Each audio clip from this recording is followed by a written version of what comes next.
a nostalgia critic. I remembered so you don't have to. And welcome to a new segment I like to call What You Never Knew.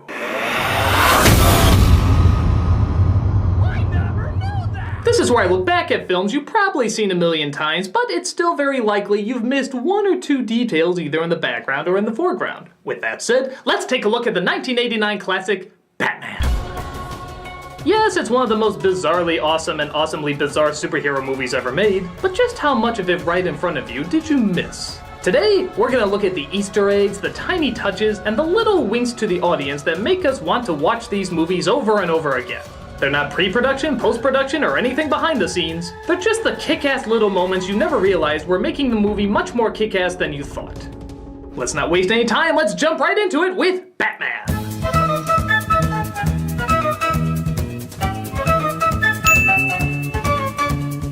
The editorial cartoonist mocked Alexander Knox for his story about Batman. But did you ever notice who that artist was? None other than a young version of the Batman creator himself, Bob Kane. That's right, Knox actually calls Bob Kane a dick. What a dick.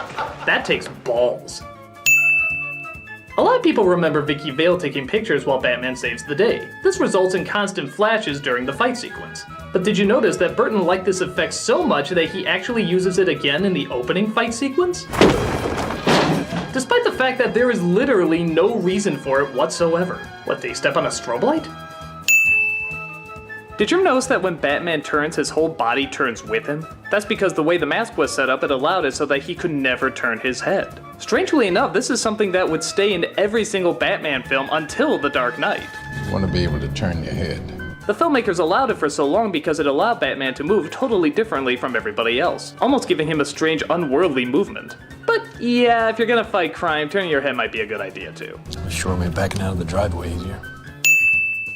When the film came to VHS, it was actually brightened because too many people complained it was too hard to see what was going on. Because of this, we see a little too much this time around, including the driver's hand on the steering wheel of what's supposed to be a self-driving Batmobile. You idiot! The art museum was a parody of the Guggenheim Museum. Don't believe me? It's only 2 letters off. Though I think some of this artwork might be reprints. Many of them have alterations that are suddenly gone in the next scene. We mustn't compare ourselves to regular people. We're artists. Bruce obviously obsesses over the death of his parents, but he finds other ways to keep their spirit alive, including a portrait of his father hanging in the back. And yes, it's a painting of the same actor who played him later on. What, no love for his mama? Shut up. Vicky Vale arrives in the movie after taking photos from the Corto Maltese.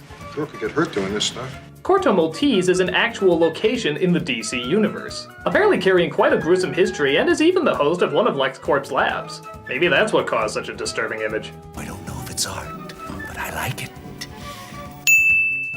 That bat belt is great for holding weapons, but not the best as an actual functioning belt. When Batman finishes blowing up the Joker's headquarters, you'll notice it drops just as he turns. You can practically hear the cartoon sound effect every time it happens. But what the hell do you care? The shot is so fucking awesome you probably never noticed. Into the air! Junior Birdman! Miss me! Most of us remember this intro of Billy D. Williams as Harvey Dent, a man who would go on to get his face splashed with acid, transforming him into a disfigured Tommy Lee Jones. But many don't notice that this is also hinting that Bruce Wayne is often away doing his crime-fighting job. Clearly, this is where he would have sat if he wasn't kicking ass. But hey, at least his money is going to a good cause. It's driving us insane! Well, for now. I love that. After it's revealed that the Joker has poisoned many of Gotham's beauty products, you'll notice that the newscasters stop wearing makeup and hairspray. Either that or the Joker's TV finally upgraded to HD. Joker says he needs transportation for 2 in 10 minutes. Gotham City Cathedral, transportation for 2. Right away, sir? 5 minutes. 5 minutes.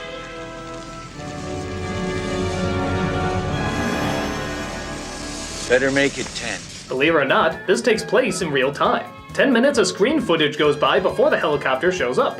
No wonder the climb up the stairs seemed to take forever. I don't know who you think you are. Why the hell did he take that helicopter anyway? Wouldn't it make more sense if he just got in the car and drove away? Or was a giant flying machine with his face on it much more inconspicuous? Sir, what do we do? Why not follow the only helicopter in the sky with the Joker's face on it and see where it goes? Nah, that would make as much sense as stopping the Joker during the parade. Why didn't they stop the Joker during the parade? He literally announces to everyone what night he's gonna show up and what he's going to do. Okay, he doesn't give the location, but I think a giant parade float playing Prince could probably be spotted pretty fast. By the way, if you're wondering where the hell he got all that money, the original cut had it where it was all counterfeit with his face right dab in the middle. So only giving this line all new relevance. What do you want? My face on the $1 bill. Hey, way to give an idea for killing hundreds, Vicky Vale. Bitch. A lot of people remember the iconic Batman symbol. It was in the intro of the movie and even replaced the title for both the poster and the trailer. But would you believe that's not the symbol that's on Batman's chest? What the fuck are those things? It almost looks like it's suffering from some sort of weird erectile dysfunction. Bad STDs. Ew.